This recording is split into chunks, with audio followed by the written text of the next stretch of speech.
We are back once again in the wheelhouse for another Wheelchair Wednesday. This one coming to us all the way from Illinois.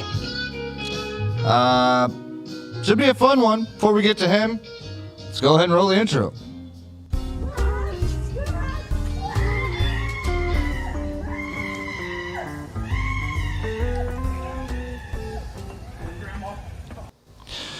All right, everybody, let's get up for Mr. Brian Swift. What is happening, sir?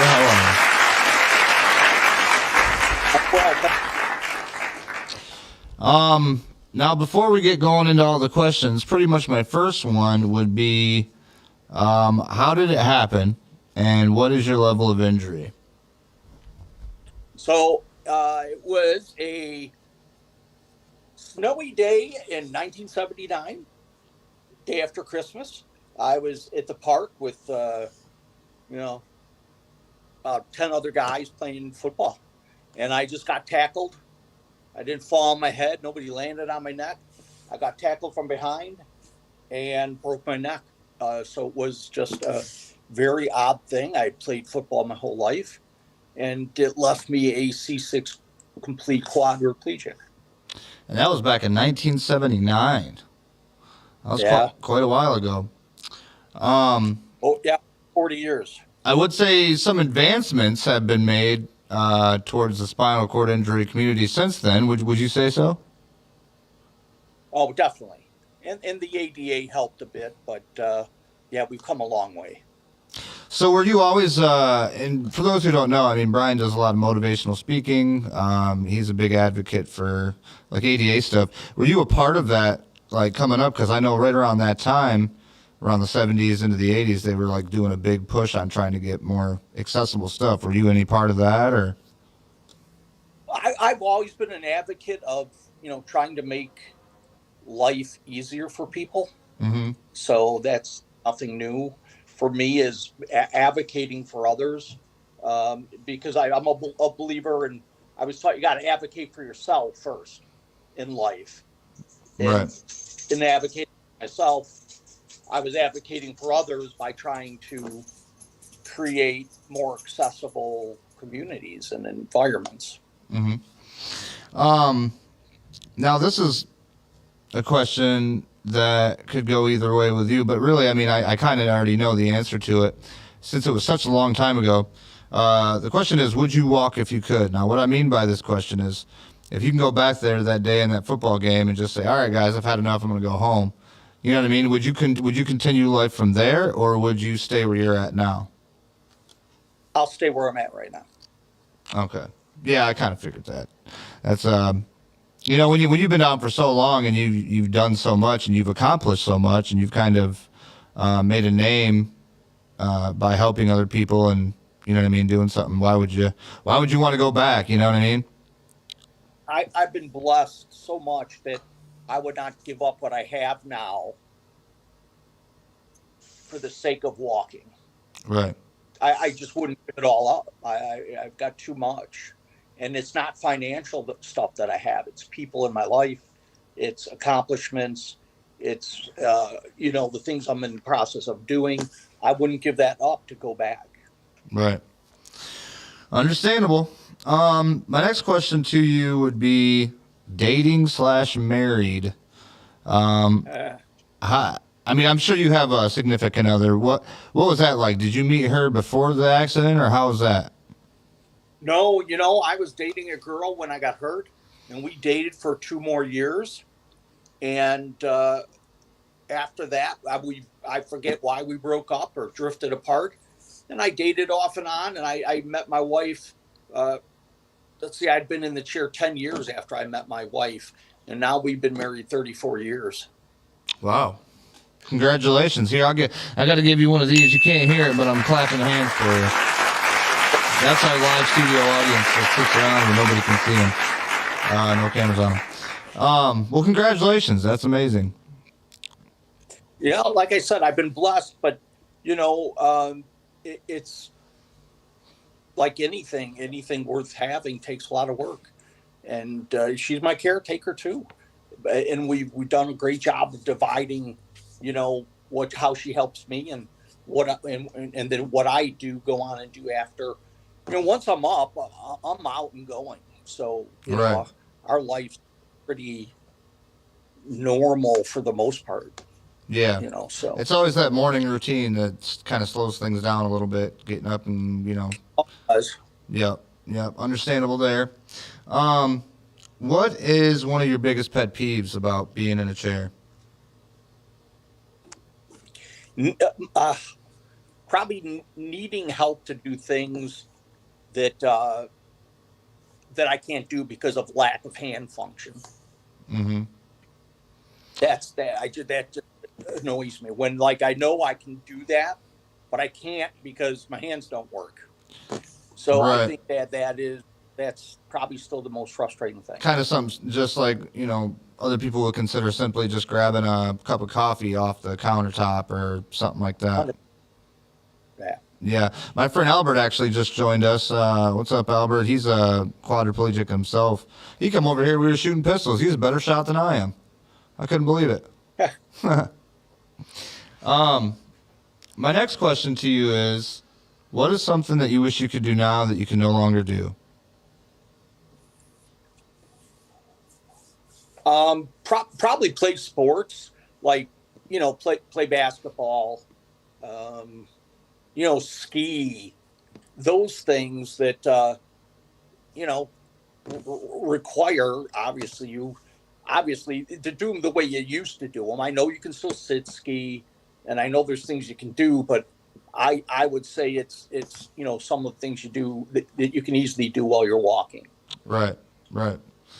Yeah, my biggest thing was just to get up and stretch and then do that full-fledged run. You know, that run where you just run as fast as you can and get your Yeah, lungs pumping and heart going. totally agree with you. Yep. I agree with you. Nothing like that feeling. Um, Next question is, what do you do for fitness? Well, I after 40 something years, I'm still in a manual chair. So for fitness, I work out probably 6 days a week. When it's nice out, I go out and I get in about 2 to 4 miles of pushing my wheelchair. Hmm. I work out with dumbbells. Um, that dumbbells, you can do a lot of good exercises with that. And I have a set of bands, the rubber bands that you could really exercise as much as you can. That's what I use. Yeah, If you can get in the water, getting in the water is awesome. It's a great workout. I've heard So that aqua therapy.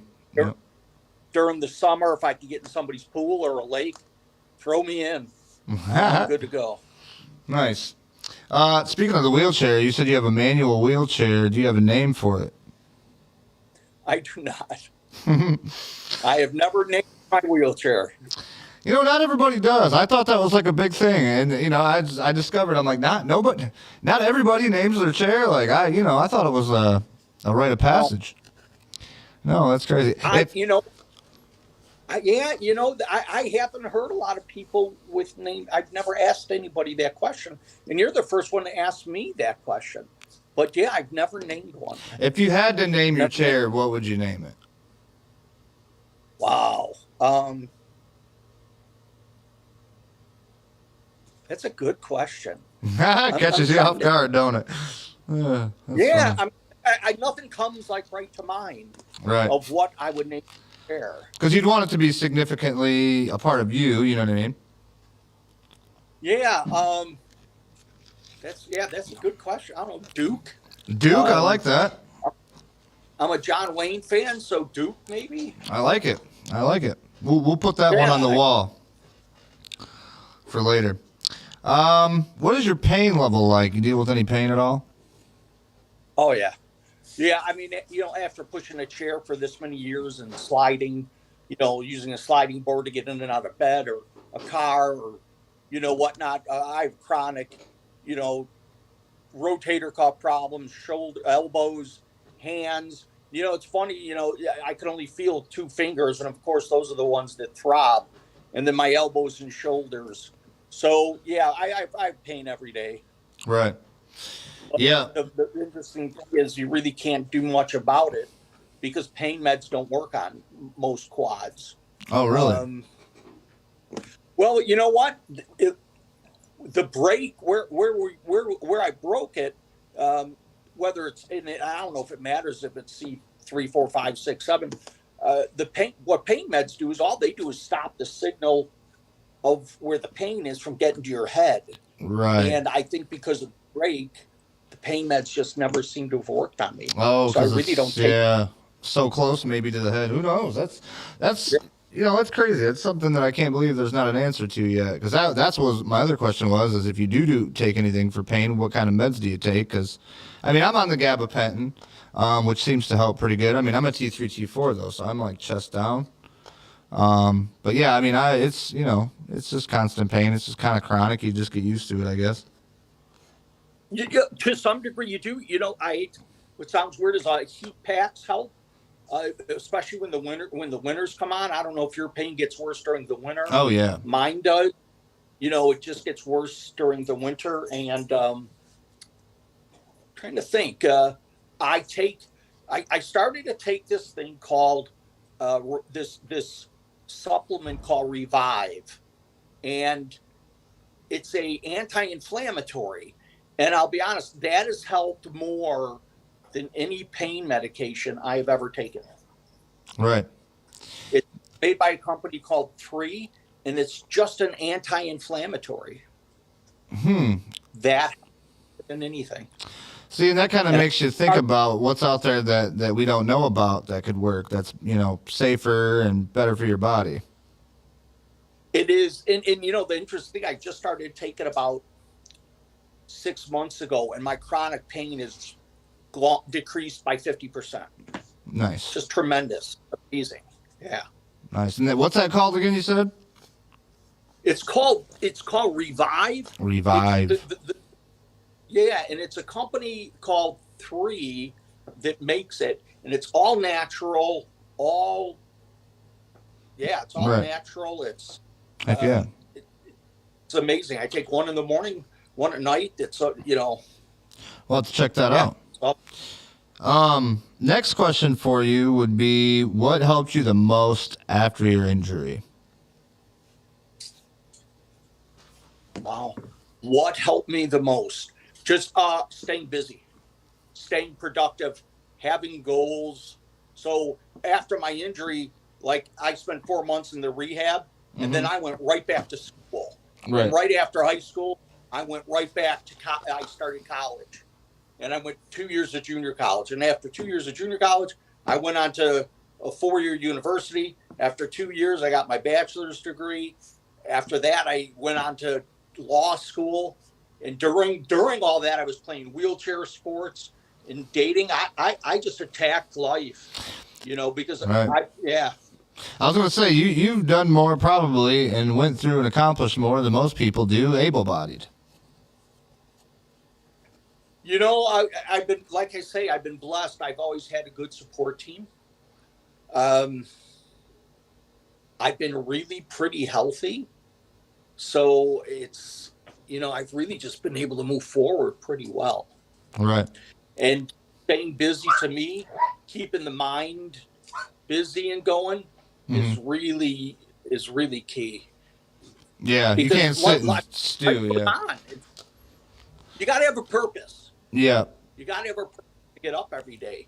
And man, I love my mornings. I love getting up and going. Get me up, going. I mean, for 20 years, I worked in corporate, and it was up at 5, out of the house at 6, to work by 7, and I didn't get back home till probably 5:30 at night. Right. Yeah, and getting in those routines, especially if that's something you're used to keep that going. I mean, if that's what gets you through it, you know what I mean? Especially, like you said, getting up and doing something. Doesn't matter, you don't necessarily even have to leave the house as long as you're doing something, right? No, you have a purpose. Yeah. And especially nowadays, technology. I mean, hell, I would have rather stayed in the house and work from home than get in and have to spend an hour on the highway driving. Right. Would have made it much easier. Saved a lot of gas money. Yep. Yeah. Next question for you would be, what are your hobbies now? So like your hobbies before and then after. You'd mentioned something like football. You like to do that stuff. Obviously you can't get up and, run the ball and do that stuff anymore, but What kind of hobbies did you pick up after the injury? Did you keep some hobbies? How did that work out? Yeah. So I played quad rugby for about 7 years. Nice. So, that was a nice contact sport. A little Right. crazy, but it was fun. I started coaching. So I coached football in high school for about 20 years, football and basketball from high school on down to like fifth grade. So I started coaching. I got back into hunting with a crossbow. Always liked to hunt. So I like to hunt. I like to fish. Um, I've always liked exercise, and I still exercise. And coaching. Now I haven't coached in about 6 years, but for about 20, 22 years, I coached, like I said, from high school level all the way down in football and basketball. Nice. Yeah, you seem like one of those guys who gets up and if you want to really do something, accomplish something, you're just going to go and do it. Yeah, I mean, and trust me, I don't want to make it seem easy. It's not. A But lot of falls in there. You got to get back up on, I'm sure. oh heck yeah, definitely. Mm-hmm. Yep. Next question for you I got is travel. Being in a wheelchair. What's your thoughts on that? Do you like it? Dislike it? Years ago, I've been on a plane, and I traveled probably 2, 3 times a year on a plane. It's complicated. It's more complicated. Mm-hmm. No doubt about it. It's complicated, and it's not comfortable. They sit your big body on this aisle seat. It's like jamming Oh a my popsicle. gosh. You Yeah. know what it's like. The aisles, and not that I'm a huge guy, but your shoulders are getting hit on the chairs going down the aisle. It's not that comfortable. And then there's that unknown of knowing where you're going and is how accessible is it going to be. Mm-hmm. But I enjoyed it though. Like, I mean, I had a tolerance for it. Hey, if this doesn't work out, we'll do this. If this doesn't work out, we'll do this. I wasn't going to let it stop me. And then I'd say the last 20 years, we've probably done more traveling in my van type of vacations. So I've driven to Florida. I've driven to Arizona. I've, South Carolina, South Dakota, Right. driving the van. So, Yeah, that's more my method. I I'd think- rather drive and see the country, you know what I mean, instead of fly. I agree with you. It's been the last 20 years of driving. It's been really nice. If you have the time and you plan it, I love, driving. I'm good with. I mean, I have no issues. Right. Heck yeah. So, Now, last but not least, I have the question that's I think is one of the most important. To that person or whoever that's laying in that hospital bed right now looking up at the TV, what would be the best piece of advice you could give to that person?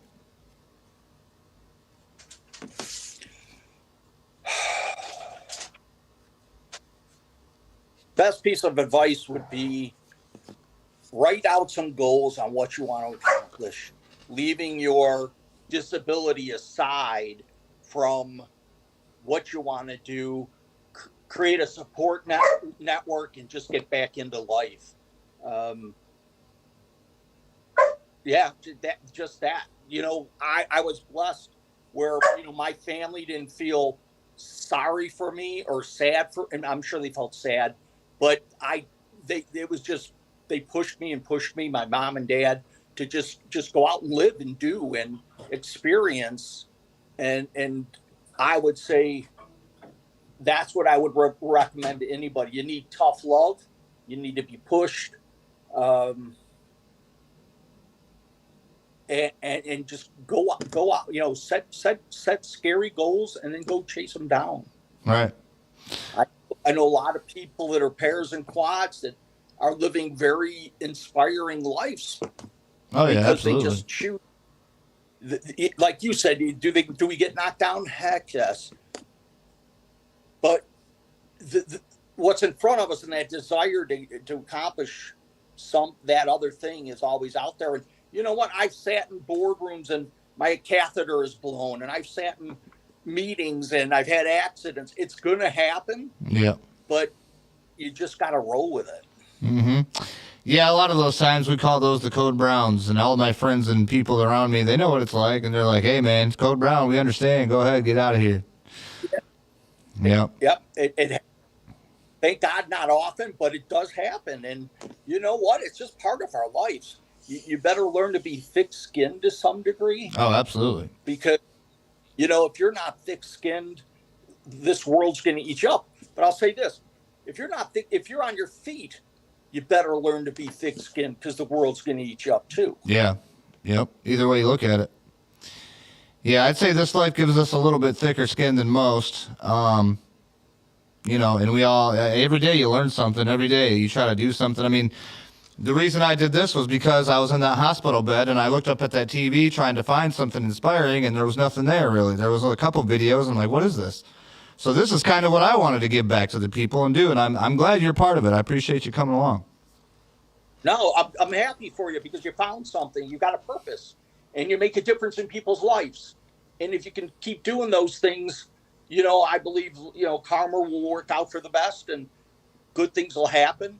That, what people in wheelchairs forget is that being on your feet doesn't guarantee that your life's going to be full of sunshine and rainbows either. Right. A lot of people think if I was walking, everything would be great. No, it wouldn't. Right. You'd have a lot of the similar issues, and you'd have other problems, because nobody said it was going to be easy and fun. Right. Yeah. So, yeah. I like to say walking's overrated sometimes. Everybody's like, oh, you're going to walk again. You're going to walk again. And I'm like, well, first off, what makes you think I'm like super, apt to just go up and start walking again? Like, I mean, if that's God's will and that's what happens, sure. But at this point, right, I'm living my life the way I am. You know what I mean?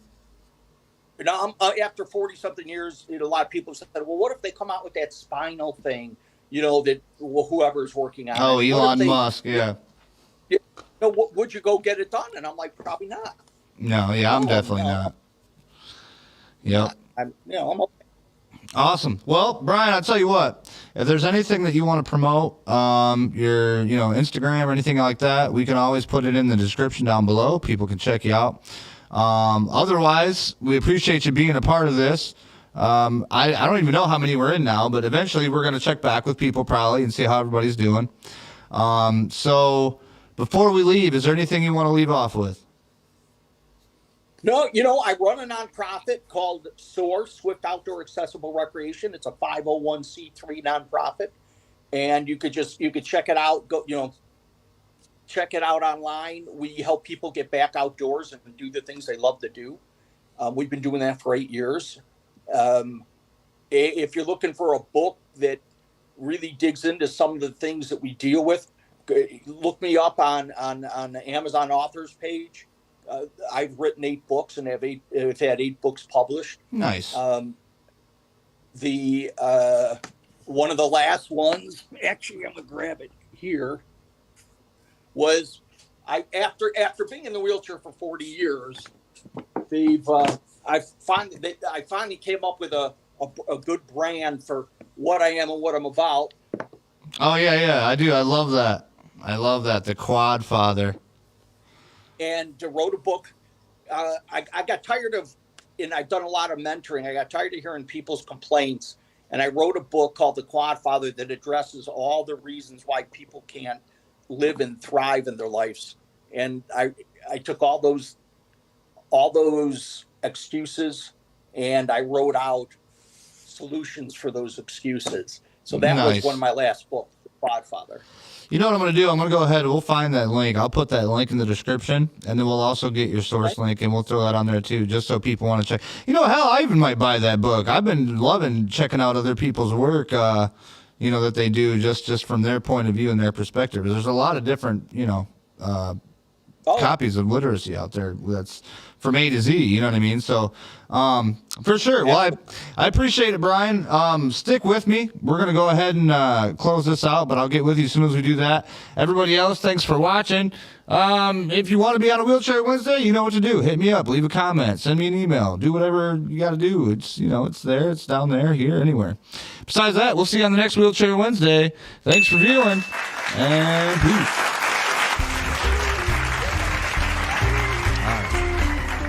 Let the central roll out.